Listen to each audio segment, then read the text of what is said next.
I need y'all to put your hands together one time for my brother, Drumma Boy, y'all. Show some love to Drumma Boy.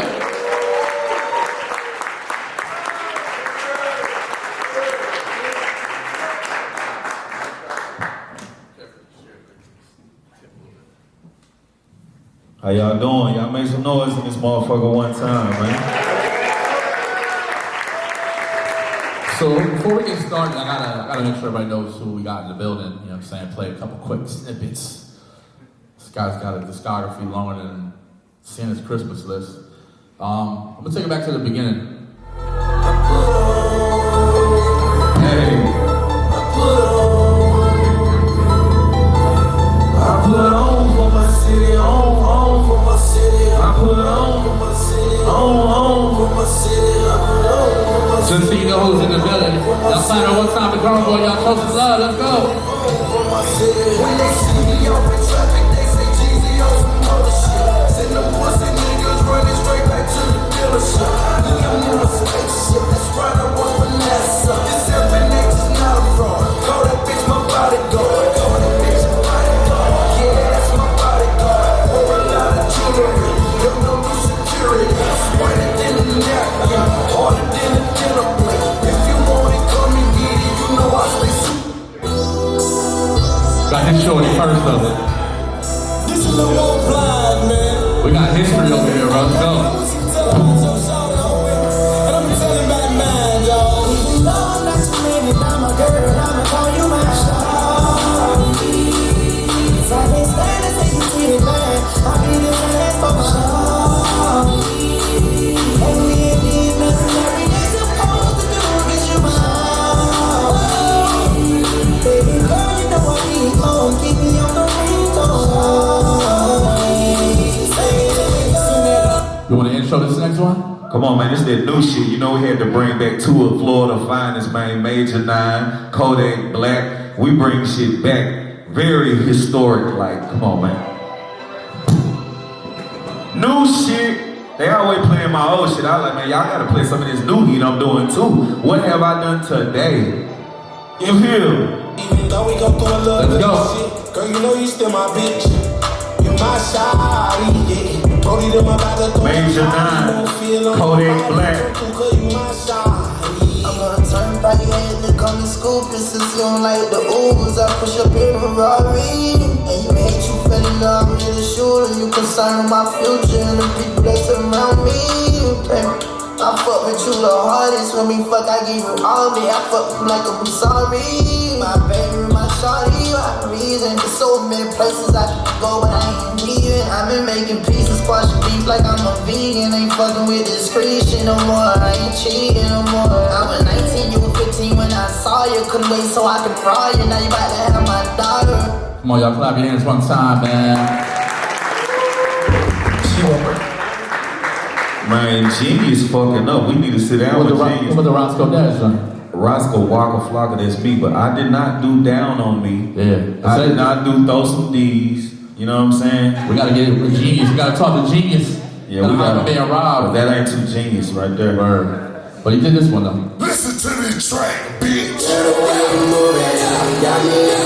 This shit still hitting the club hard.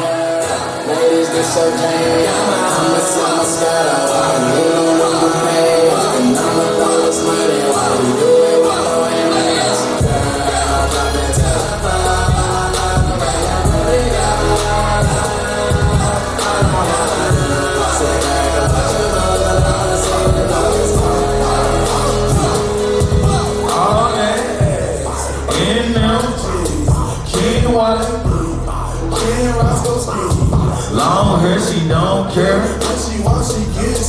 That's one of them joints, man. That shit comes on. It's just crazy, bro. 10 million, bitch. We got two more joints real quick. Then we're gonna get into this conversation about this joint. Listen to the track, bitch. That when the fly for anything. We make player music, man. Player music, you hear me?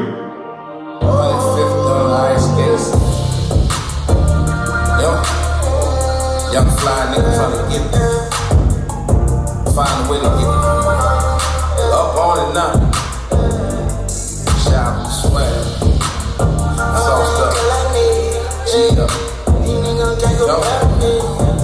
I want. Real nigga, rich nigga shit. Let's get it. Go. Chasing that money, I ain't been asleep in 3 days. Can't waste my time, I get that money cause I need it. Got all these hoes in here bleeding, yeah, the G-way. I bet you ain't never met a nigga cause I need it. We need them. All right, last joint, man. We get to this conversation. You might know this one too. Yeah. Coming to you live from. Sometimes you always know the producer behind this shit, bro, but man, got some history out there, man. Word.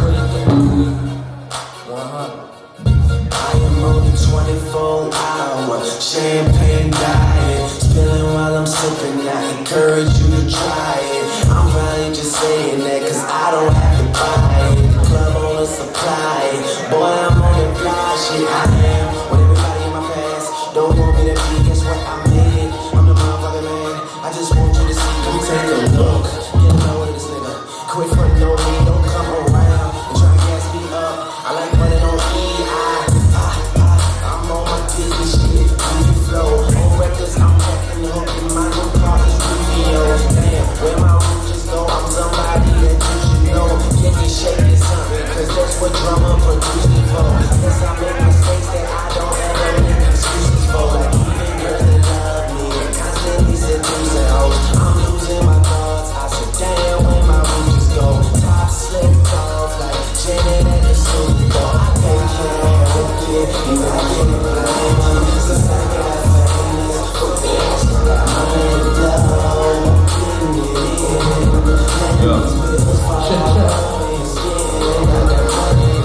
I said clap your hands one time for Drumma Boy.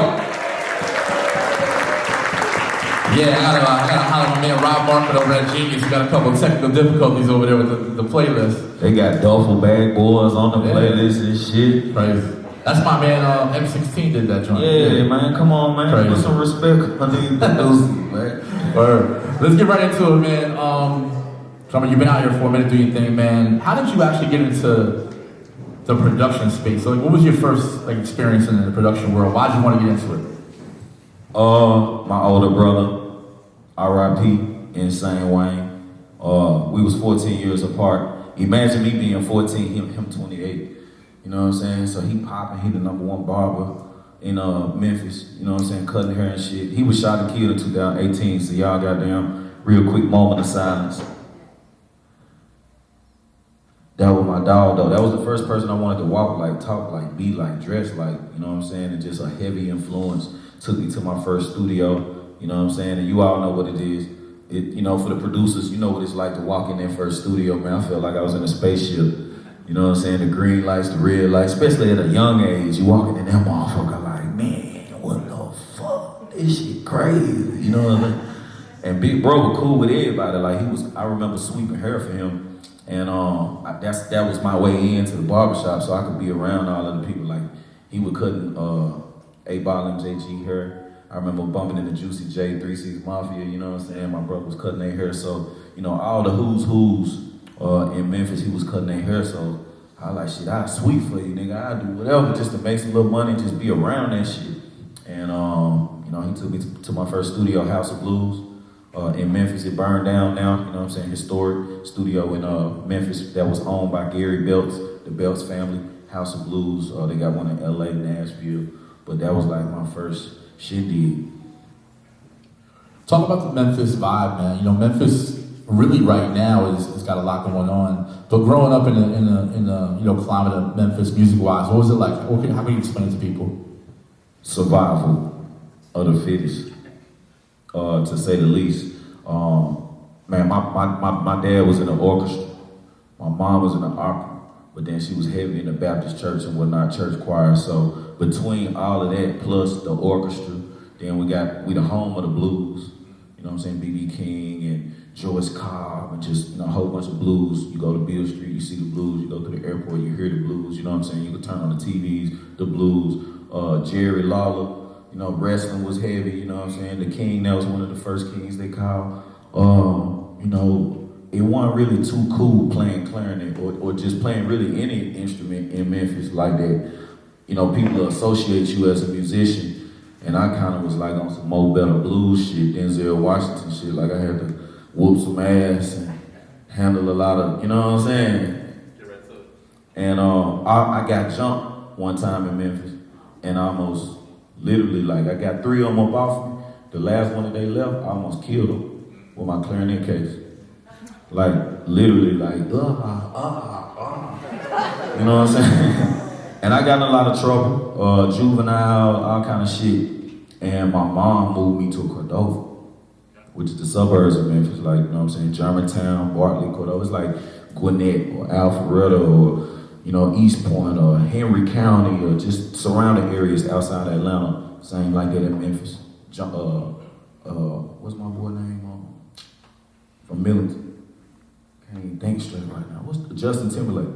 So he from Millington, you know what I'm saying? It's a lot of surrounding areas outside of Memphis. So we moved to Cordova, predominantly white neighborhood. And that's really when I like started making beats, literally to stay out the streets.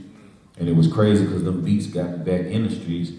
But now I'm in Bartlett, and Bolton, and Raleigh. That's how I met Yo Gotti. So I'm a South Memphis baby. But once I moved to Cordova, that's like North Memphis. So now I started getting familiar with a whole different area, Germantown. I played varsity basketball, so a lot of the beats and the bass tapes that I made, they were used to play for the warm-ups at the basketball games. So now I'm starting to see choreography. I'm starting to see people putting, you know, dance to my beats. I'm starting to see routine. I'm seeing the Palm Squad and whatnot, you know, and the high school was huge. That got me known just on the beat side, of course, playing basketball. And I bumped into Yo Gotti, and that was like the life-changing moment. After that, once I did, when you see me shout it, pop your collar, then you holler, that's what's up. What up, Drumma? Hey, what up, mom? I did shout it. I got white, shout it, cheap price, shout it. So that was the first trap rapper that I worked with. We didn't know we was starting a trap genre. It was just trap rap, you know what I'm saying? And we making the best out of, you know what I'm saying, our story and taking nothing, you know what I'm saying, coming from nothing to creating something, you know what I'm saying? So when you started turning the music into the business side of it a little bit and work with some of these artists, what were some of the things you learned like really quickly about how to operate in that same, you know, that same space, like getting to the business side of it as opposed to just making the music? Wendy Day, Rap Coalition, you know what I'm saying? One thing about Wendy, like she would sacrifice her time for free. She was doing free workshops at the University of Memphis, teaching us about PRO, performance rights organizations, the importance of publishing, the importance of split sheets, making sure that you get your residual income in the back end, and so on and so forth. So I started going to these classes like 16, 17, you know what I'm saying, at the University of Memphis. And then my dad taught at the University of Memphis. So literally I was a product of the environment. Like I was on the campus since 2, 3, 4, 5, 6, 7, 8, like, you know what I mean? I knew all the janitors. I could get in any door. You know what I'm saying? I could get in any office, like, you know what I'm saying? I was running that motherfucker. And started going to these classes, and that really like taught me the business side and got me excited about the future and what could possibly be. You know what I'm saying? And then my Gotti sessions, I spoke on publishing, like, man, I need to make sure I get my publishing. I don't care what I get paid. He was paying me $500 a beat. You know what I'm saying? The Kia Shine was paying me $5,000 a beat. I'm 16, I'm 17, they had rap hustlers. You know what I mean? So I got to Atlanta, or not even, I wasn't even living here yet. Pastor Troy was paying me $4,000 a beat. You know what I'm saying? So I come from a period where, you know, you gonna pay me for what I do. I don't do this shit for free. You know what I'm saying? I ain't never had to do that free beat shit. You know what I'm saying? Like my first shit I was selling was bass tapes. You know what I'm saying? In Cordova, the white kids had Alpines, the new systems, new Mustang, you know what I'm saying? And I remember Johnny. I saw my first bass tape to Johnny, $100. Everybody in the school would ask me, man, where you get that tape from? Man, where you get that tape from? Drumma Boy. Then I'm in the cafeteria king beating on the lunch table. Knife, fork, milk carton, you know what I'm saying? Got the whole cafeteria freestyling over my beats. So the teacher started paying attention. You know what I'm saying? My math teacher came to me for extra credit. You know what I mean? She would like, do something with geometry or something, just do some extra credit. So I made a beat. I started rapping over the beat like X equals the opposite of B plus or minus the square root of B squared minus 4AC, all up over 2A, 8X. equals the opposite of B plus or minus the square root of B squared minus 4AC. We need some of that nowadays too, man. She's still teaching the class that shit today, man. Y'all make some noise off of math, man. Yeah, 16-year-old making 5 bands. It's crazy. First of all, how many of y'all know Wendy Day is? Put your hands if you know what it is. The rest of y'all, Google Wendy Day. Y'all know about the big, Cash Money deal, Eminem, her involvement in music. And I've had an opportunity to sit down with her a couple times. She is literally one of the most prolific, articulate people I've ever met in my life because she's fun and boisterous, but she's also precise about her shit, you know what I'm saying? And I've heard so many stories like that, like Wendy's been a part of so many people's journeys from a knowledge perspective and experience perspective. I think y'all should pay attention. Wendy Day, she goes Rap Coalition on IG. She been giving us the cheat code. Facts, for years. Straight up. Word. So, okay, met Yo Gotti, moved out the hood for the most part, started working with some of these artists. When you started seeing people, react to your music, how did that make you feel and how did you want to move after that? Because, sometimes people, they get that big head and they're like, oh, I'm good now. You know what I'm saying? How did you take that into consideration and still want to work as hard as you were working? I'm saying when you started seeing people using your music and rapping to it, and you saw the reaction, how did that make you feel, number one, and how did you use it as motivation to go on? So we did I was rapping with this group called Trio. They out of Bolton, local group. I was rapping with a group called The Faculty. They was out of Germantown. I grew up with one of the niggas named Fred from Black Haven. That was like my original hood, where I'm from. And I bumped into these niggas in Germantown while I was out in Cordova, just moving around. I had just started driving 15. And they was like, man, we got a rap group, da-da-da-da-da. I was like, shit, I make beats, let's do it. So I started doing that shit. And it was really just practice, like being able to make beats, produce, mix they shit, master they shit, as well as rap and fill in the blanks. So I was literally playing every role, marketing, promotion, pushing they shit. I would always make these flyers, hit all the barbershops, hit all the nail salons, hit all the malls. So that's actually how I bumped into Yo Gotti, was in Mall of Memphis. Bumped into Player Fly, bumped into 3-6 Mafia in the barbershop, just moving around, promotion, hand-to-hand exchange. And the group in Bolton, Trio, they rented out the Wimbledon Sports Complex. Anybody from Memphis, y'all might remember that. Might not be too many people from Memphis, but 500 people, We sold it out. They was reciting our words, word for word, and just going crazy, gangster walking. And we been throwing bows before, and just tearing shit up. And it's like you 16, seeing imagine this whole room, y'all, just like how y'all was crunk. The whole room just going crazy, but standing up and just reciting word for word, just like that feeling immediately let me know, okay, I can do this shit. That's that motivation. Y'all need that push, you know what I'm saying? And from that, bro, I don't know. I just was collecting bread. I can't, I just wanted to make my brother happy. That was the main person. I didn't even tell my dad I was doing what I was doing, because I knew he wasn't gonna give a fuck. You see what I'm saying? So I shit, my mama, she down for what I'm doing. My granddaddy, he down for what I'm doing. Just the people that really meant something to me, like my brother, he was cool with it, man, fuck everything else. You know what I'm saying? And during this time, this is like, the orchestra was my babysitter. I ain't never had no babysitters and none of that shit. I would always be at the orchestras, 3, 4, 5 nutcracker performances, ballets, and all of this, orchestral performances with my dad. And I was cool with the ushers, passing out the programs. I helped them pass out programs. I just be bored. I seen the same show 3 times. You know what I'm saying? I'm just security. What y'all need? Y'all need me to get somebody? Y'all need me to handle something? I'm helping the candy lady sell the candy, the concession stand. That was me just getting in the shit.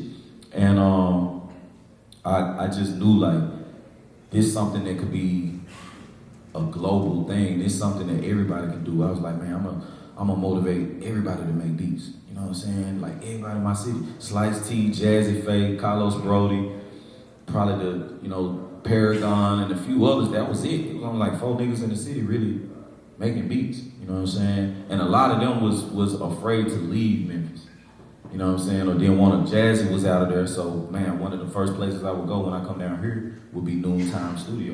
You know what I'm saying? Bumping into Jazzy, bumping into Polo the Don, Jim Crow. He was rapping at the time.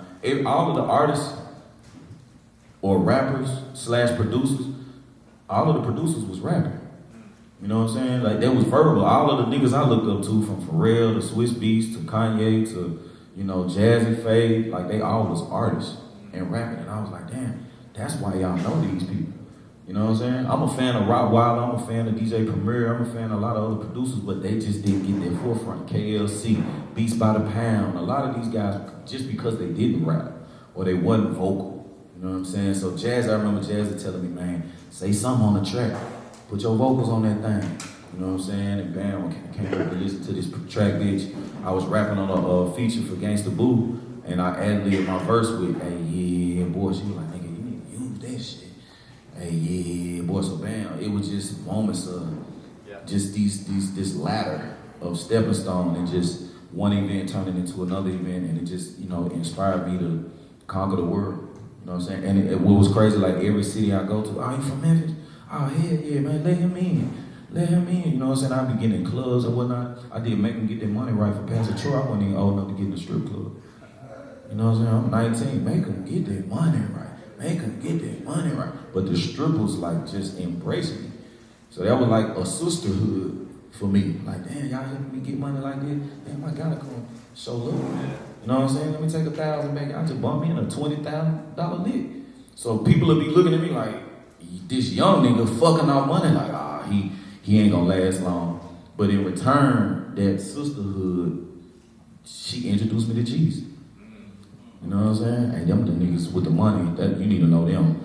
BMF, fuck out. You see them niggas over there? Don't even talk to them. So they would help me not waste time and get straight to the money. So how am I not say thank you? This they trap. That's the problem, like nobody really pay homage like we used to, or say thank you. Or say, appreciate this your territory, this your ground. I ain't from Atlanta. I ain't finna be out here hollering at women and this and that and woo, woo, woo. I gotta pay my respect and shit. You know what I'm saying? And then once I got granted that access, man, what's next? You know what I'm saying? Block NT called me, man, Boys in the Hood. I'm working on the group, Drumma, let's get it. You know, Jody Breeze, I did Get Your Gangsta On. I did, man, You Dig for Jeezy. These were before a lot of the music was even out. I got a call from my goon in Canada, like, man, I got this dude named Drake, you know what I'm saying? He from a TV show named Degrassi. I didn't know what that was. I ain't watched that shit. You know what I'm saying? But I was like, shit, whoever he is, all right, let's do it. Like, I'm the nigga that take niggas from the mud. I was working with Gotti before Gotti. I.N.E. days. Y'all might have known Gotti through CMG. Go look at Inevitable Entertainment and how many projects he got out. He been doing this shit. Gotti one of the first niggas that bought himself off a deal. He gave them folks their $500,000 back.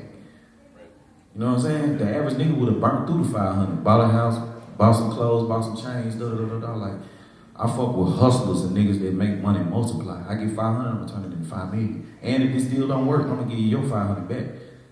I'm free again. You see what I'm saying? Starlito, he did a deal with Cash Money, bought that deal back. You see what I'm saying? So just being around bosses will turn you into a boss. You're a product of your environment. So you got to be around people that's smarter than you, that's getting to the money. I was around millionaires at 15. I'm in Chicago, I get 30,000, they let me leave the city. I seen that shit, that same play though, and they got them do the business, woo, do the beats, get a nigga the money, and then rob him before he leave. You know what I mean? So it's the first thing for me, long story short, was respect. Let me earn my respect. When I'm in Atlanta, when I'm in Memphis, wherever I'm at, you're gonna respect what I got going on, and then you're gonna pay me. I'm not gonna pay nobody I don't respect. You know what I mean? So that money, power, respect shit, you see how they go with it. You know what I'm saying? You get the money first, you lose the respect for people, and that includes the women. I'm respectful to the women I meet. I'm respectful to the men I meet. Yeah, they in here shaking ass, but that don't mean I want no pussy. You know what I'm saying? How can we get money together? How can we be on a respectful table? You know what I'm saying? And then whatever come in between that, whatever, you know, she choosing or something, you might goddamn. You know what I mean? But you know, it's all about that respect, you know, and that was what it was about for me first, respect. Yeah, moral of the story is make friends with more strippers. No, I'm just kidding. I'm playing around. We got a lot of new creatives in the room, you know what I'm saying, writers and producers. when you get in the room with an artist, when you have an opportunity to be in the same room with an artist, how do you break that ice? How do you get to the music? Is it just about, just playing music, or you guys have a conversation? How do you break the ice and get to that creative approach? Look a motherfucker in the eye and introduce yourself. Serious. You know what I'm saying? Work this whole room out there. Everybody up in this motherfucker. A lot of people know I'm staying after the event. I'm taking pictures. I'm shaking hands. Man, there's gonna be a couple questions. I can give as much game as I can. You know what I'm saying? I like to spend time with the room and really work that motherfucker. Like, you don't know who. She might be the next head of Epic. You know what I'm saying? My boy Greg Monger. I met Greg when he was 15. He was like, man, can I take a picture? This nigga running Connect Music. Dallas Martin was an intern at Def Jam. This was my homie, Shakir Stewart, R.I.P. He was the big homie. Everybody was Shakir, but I still was fucking with Dallas the same way I was fucking with Shakir. Dina Marto, same thing. She was an intern. You know what I'm saying? And just working with them and treating that same intern. Like, I'm the nigga that's cool with the janitors, sitting back tripping, like, bro, you know what I'm saying? Them toilet dirt of the motherfucker, but y'all sure do a damn good job. You know what I'm saying? We able to joke about shit, laugh about shit, they getting their money. They on time. You know what I'm saying? And just certain things that we can pull from that, you know what I'm saying, that I implemented in my business sense. And just making sure, man, dap everybody up. You sitting against the wall, don't nobody know you, you don't know nobody, and it's gonna stay that way. I think the thing you said about respect is a real common thread in this new music society, right? Because everybody kind of like wants it for themselves. They don't realize the strength is in numbers sometimes, and how me and you could probably get some bread quicker if we kind of work together, right? So, getting nothing out of nothing is not better than getting 50% of something, right? You know what I'm saying? So when it comes to respect and just gaining it, how do you feel like you've been able to, just be that same person as you grow? Because, like I said, a lot of times people grow and it's like, it just changed. You know what I'm saying? How do you remain Drumma Boy? It's militant. You know what I'm saying? My dad was in the Navy. You know what I'm saying? It's anything that you do repetition, it's gonna become habit. So when you practice good habits, when you practice, doing the right thing, it just kind of stick with you. You know what I mean? And I've always been this honorable, do what I say I'm gonna do type of, you know what I'm saying? That's just how I was raised, man, by the OGs and street code, you know what I mean? As well as self-respect and self-dignity. You want respect from everybody else, but you don't give yourself that same respect. It ain't gonna, you know what I mean? People gonna see through that. Eventually the word around town gonna, you know what I'm saying? And you're gonna get tested. It's gonna be a lot of moments in this industry that you're gonna get tested. And people gonna speak about that, you know what I mean? And ain't no negative things you can speak about, Drumma Boy. Absolutely. Y'all get up for Drumma Boy one time, man.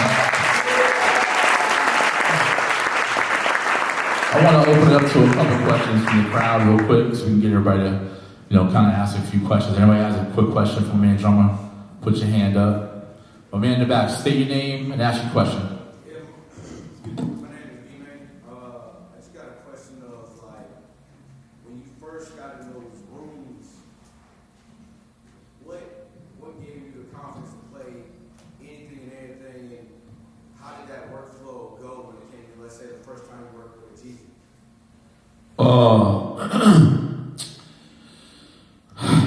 Man, I think the first part of that question is research. I do research and I'm a fan first of the artists that I work with. So if I know I'm gonna work with an artist, or I know I'm gonna be around an artist, I know I'm going to an artist show, I'll always take beat CDs to the shows. It's levels to cooking, and I think just off of that, the research I would do on artists, I'm a good listener, fly on the wall. If I haven't heard the music, let's say I just met you, first thing I wanna do before I get to playing beats and all this shit, let me hear your shit. See what I'm saying? Because now I can go, okay, damn. Ooh, as soon as you playing your music, I'm thinking what beat I'm gonna play in my head. You know what I'm saying? We label our beats sometimes by date. A lot of times if you're smart, you label your beats by name.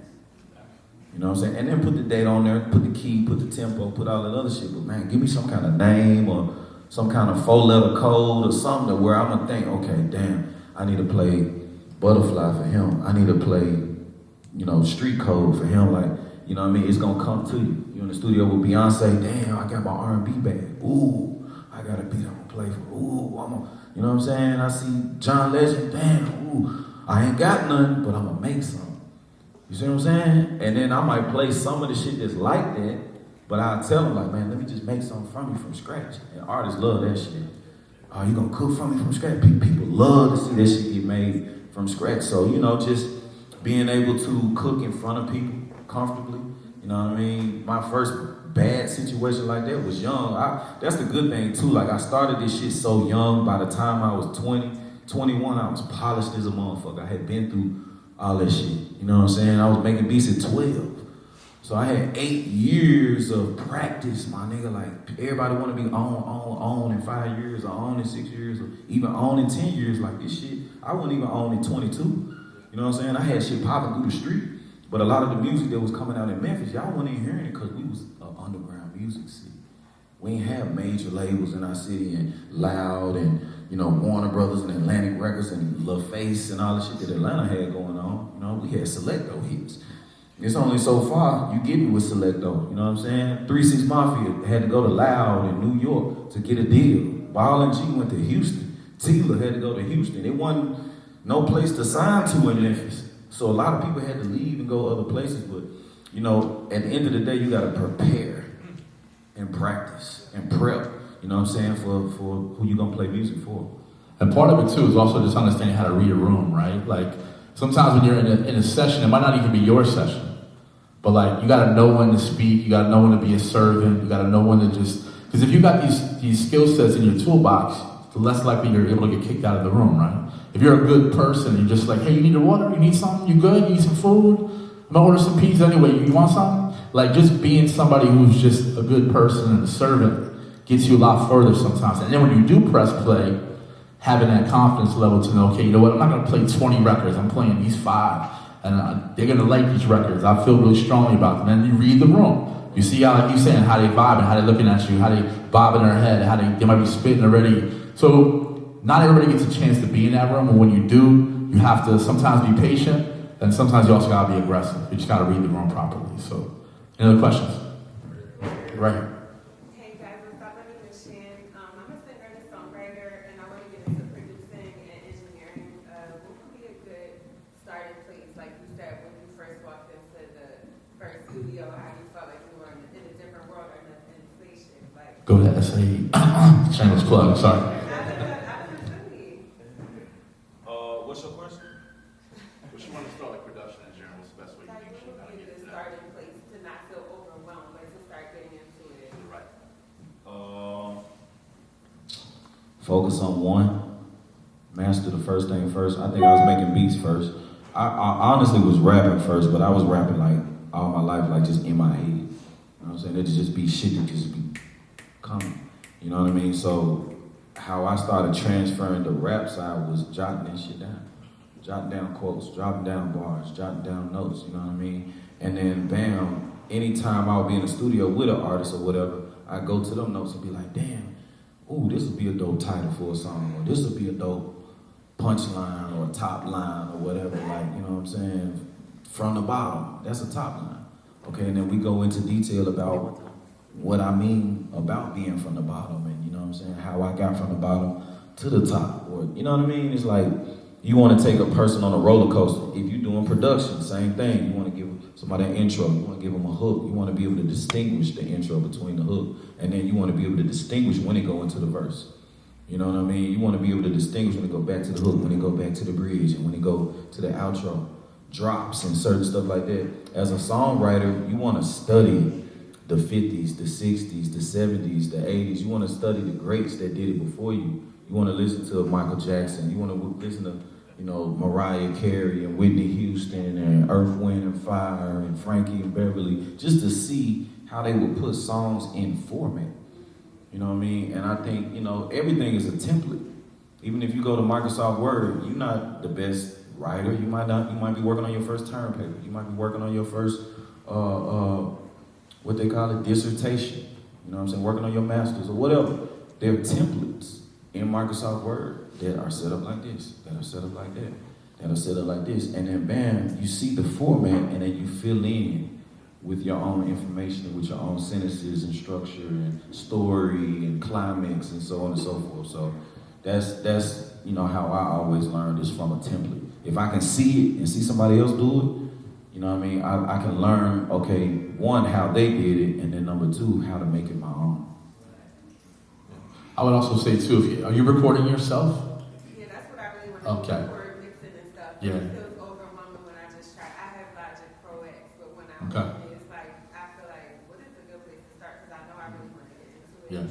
But just watching like YouTube videos and stuff and trying to match it up with what I'm Yeah, I think what you probably need to do is just maybe focus on like the collaborative side of it, like work with a producer, kind of ask questions, kind of get an idea of what they're doing, and as a writer, you kind of already know like where the pocket is, how you want to hit the melody properly. So if you come up with, and I'll tell you actually, one of the best ways to start is to learn how to play guitar, right, or play keys. And the reason why I say that is because if you can create amazing melodies, right, and cut your top line on that point, you can go to other producers and get them for work for hire as opposed to just being a collaborator. You could actually get 100% of that and cut them off whatever publishing you may want to do. But when you write the song and you make the melody, you become what we like to call a 100%er. You know what I'm saying? And then if you record yourself, you learn how to mix yourself, you can, like they can't kick you out the room. You know what I'm saying? So, especially if you're an amazing writer as well. So having those skills, but I think the most important part that he said is don't overwhelm yourself at first. Like learn something, be great at it, build that structure, and then move on to something else. Because a lot of times we as creatives, I know Drumma probably can tell you this too, is like we try to do a lot of shit at the same time. Oh, I'm gonna do this too, and then you lose focus because the brain only has 100%. You're doing 10 things, that's 10% each. If you focus on one, you're taking away from everything else. So if you got the writing down, you feel strongly about that, learn how to play the guitar, learn how to play the piano, build melodies, the rest will come, in my perspective. So. Hell yeah, and man, just insert yourself into those rooms where other writers are. You know what I mean? And those collabs. Blame It on the Alcohol had like eight writers or some shit. Everybody who was on that record bought a house. You know what I'm saying? You might have 5%, 3%, like I'm in here. You know what I'm saying? And I'm learning. I seen people learn about a split sheet just being in that room. Yeah. You know what I'm saying? The 7 people might know everything, but that 8th person who was on Blame It on the Alcohol was a learner. You know what I'm saying? And because of the others, that one person who was experienced was like, hey, everybody in here, we need to do a split sheet. And you learn just in that moment.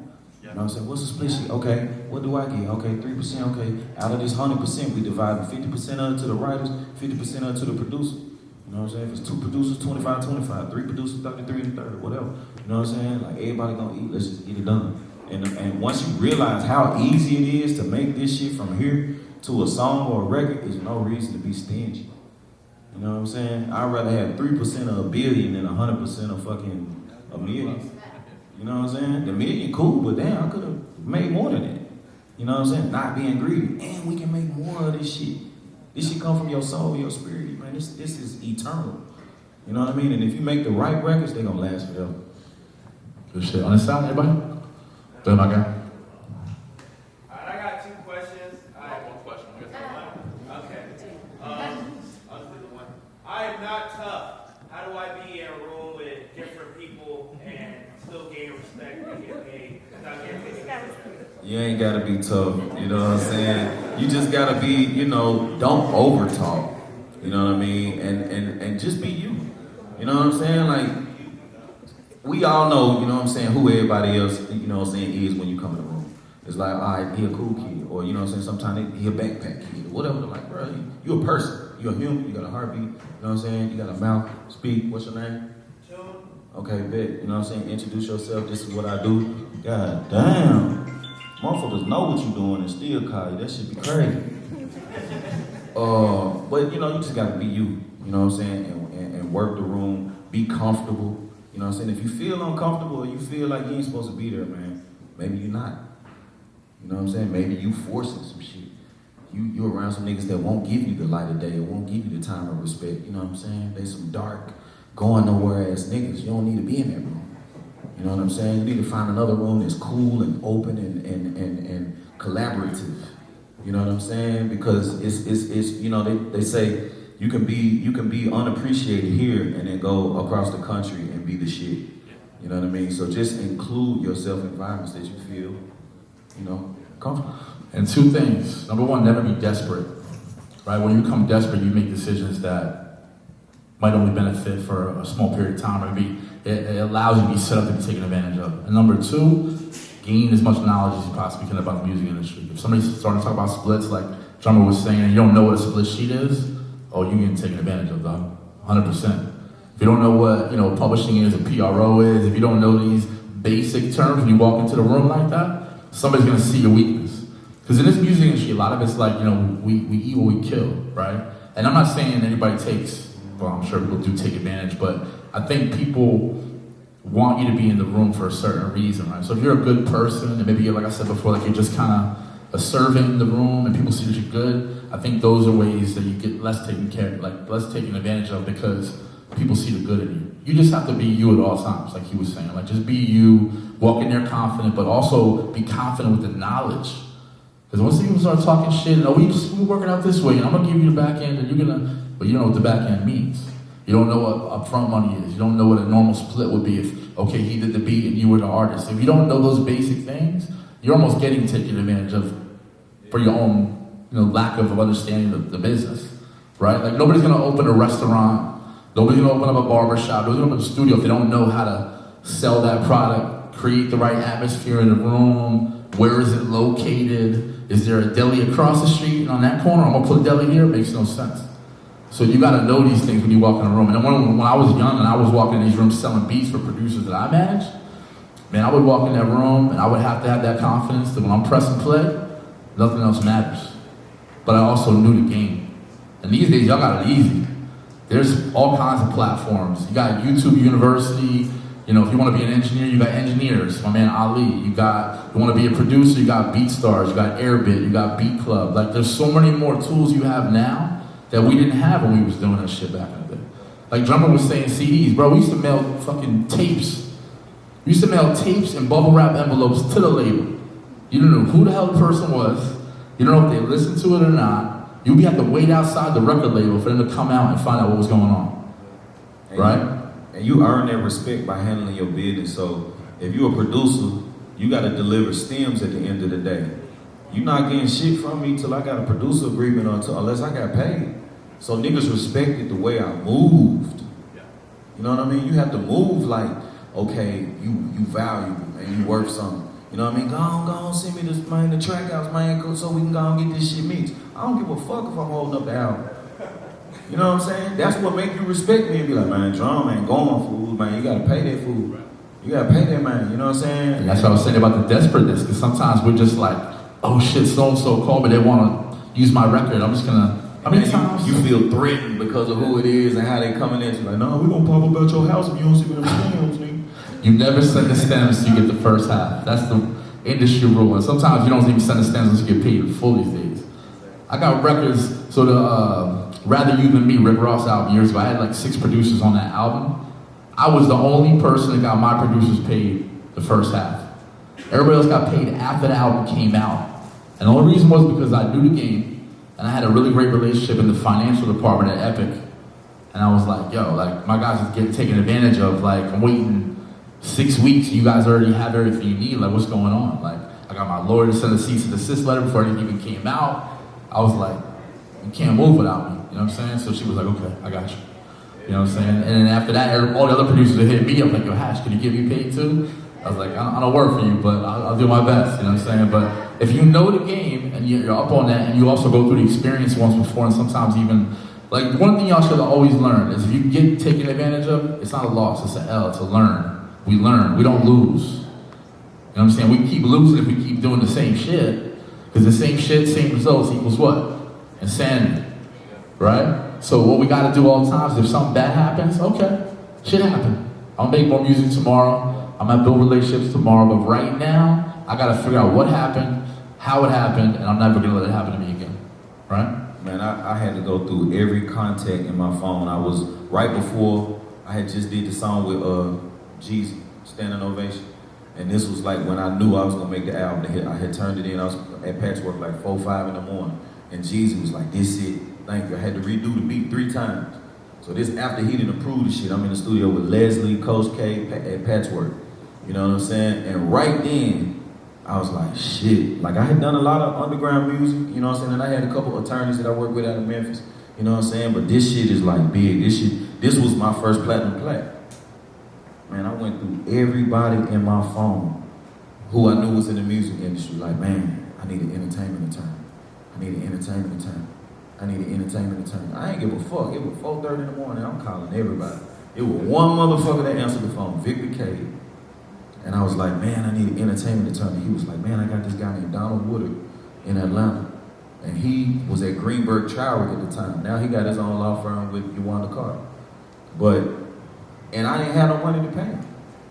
But it was ironic that the way I spoke to him when I talked about what I had going on, he didn't know who Jeezy was or none of that. But he was willing to represent me and get his money on the back end. Now it's gonna be 10%, it's gonna be 15%. I think I got like 10,000 for standing ovation beat. So okay, I ain't tripping. 15% was 1,500. I'm still walking away with 8,500 and my business is handled straight. So I got 50% of publishing, obviously, no samples. But then I got 3.5, I got 3 points. But then my lawyer was able to give me an extra 0.5 if we over deliver.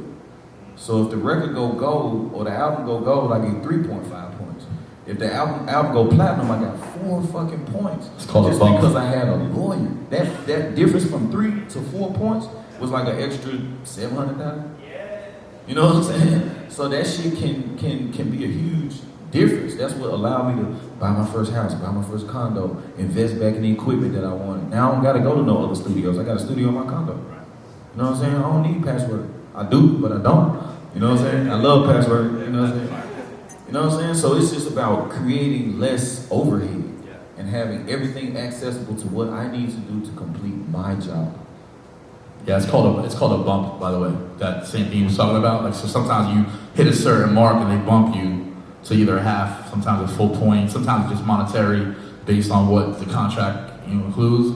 But having that attorney, man, I can't even tell you how many people I know that have signed contracts without having an attorney, and it ruined their life for like a good 3 to 5 years because you're stuck in something where you just contractually you can't back out of, you know what I'm saying, until you provide something. You know, people probably in deals for like 10, 12 years that are still signed to a label, but they can't even make that money back. Or you sell a beat exclusive.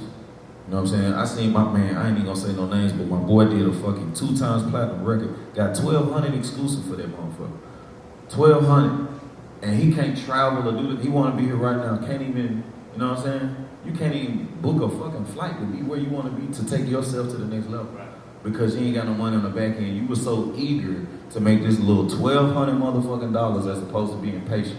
You know what I'm saying? I got evicted, I got put out cribs, I slept in my car, all kind of shit to wait on the back end. I'm gonna be patient and wait and just, man, fuck it. I eat a Junior Whopper. I'm in Chicago living off a Junior Whopper a day. Straight the fuck up, waiting on the nigga to pay me. You know what I mean? So at some point, that's gonna be the difference on, you know, your passion, your love for this shit. It's gonna be deeper than the music, the money, the cars, the clothes, and all that other shit, bro. It's gonna be your passion that holds you down to this shit. And you're going to go through some shit.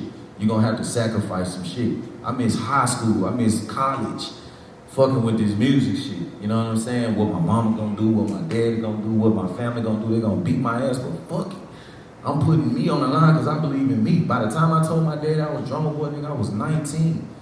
You know what I'm saying? I got kicked out of college. And he was, man, where you at? I'm gonna beat your ass and all of this shit. I had to go face that man. Go look at that man in his eye. Like, what's happening, Pop? You know what I'm saying? I was in Atlanta. I drove all the way to Memphis just to look him in his eyes. Where you at? I'll be there in about 6 hours.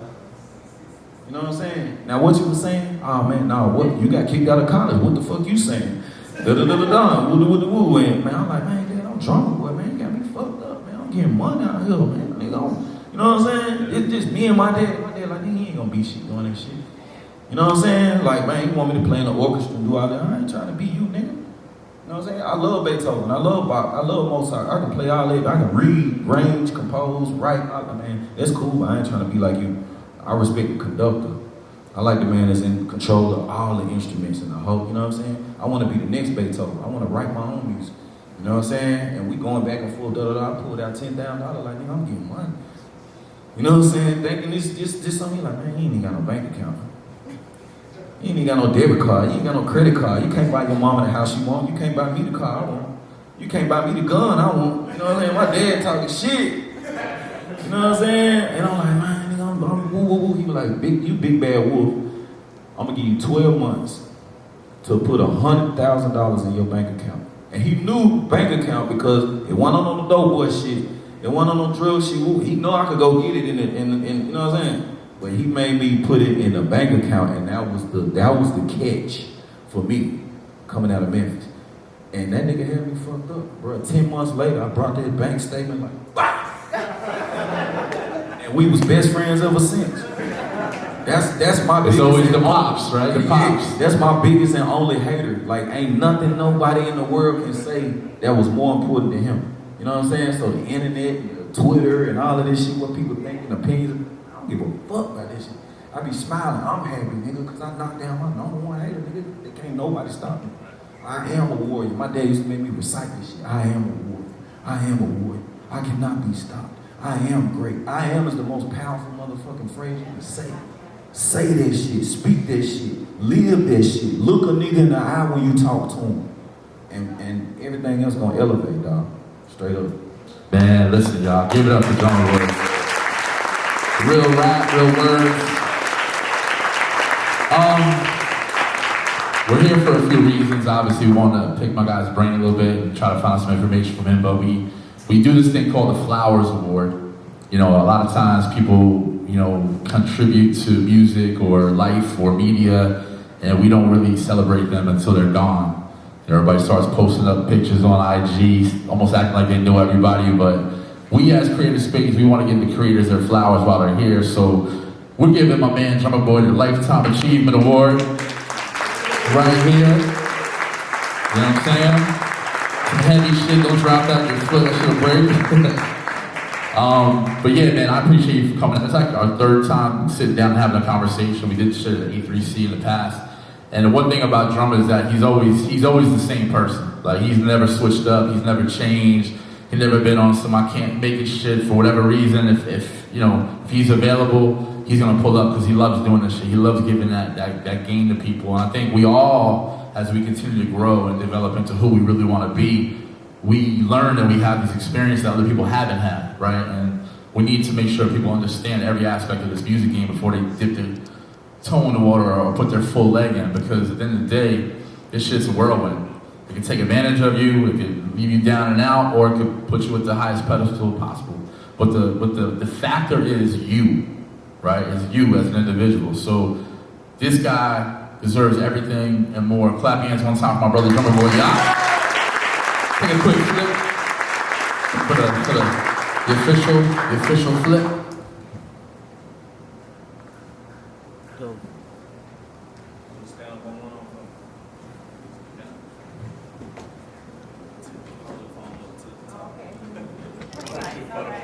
You know what I'm saying? All that important, like the picture. Let's get you got picture. one moment to take the right picture, man. Get them angles.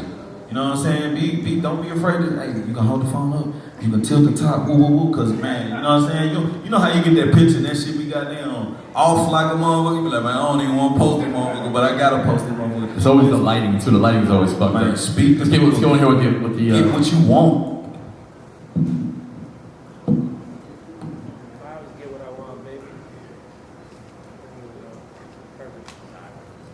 Man, appreciate you, man. Drumma, give out the socials real fast, bro. Definitely.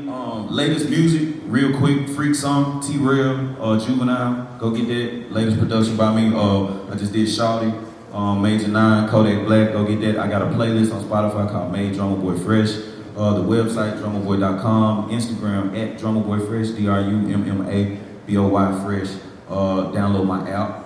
Drumma Boy, the official app in App Store, Google Play. I wrote a book, Behind the Hits. Definitely go get that. A lot of this knowledge, a lot of that game is in the book, Behind the Hits, on Barnes & Noble, Amazon, and all that shit like that. What about the clothing store, man? Oh yeah, the clothing store, House of Fresh. Y'all in Atlanta, pull up on me. You know what I'm saying? At House of Fresh, ATL is the Instagram. It's on 1770 Howell Mill Road. You know what I mean? So if you need some gear, hoodies, sweatshirts, ladies, we got ladies, men and kids, shoes, the whole nine. And we do a lot of in the house with drums, so tap in with my store. In the house with drums is a thing I do at the store where I cook up beats with producers, allow producers, artists to come push play, you know what I'm saying? And it's a cool little networking environment, you know what I'm saying? So Yeah, the next one of those we're doing is December 16th, okay. Saturday.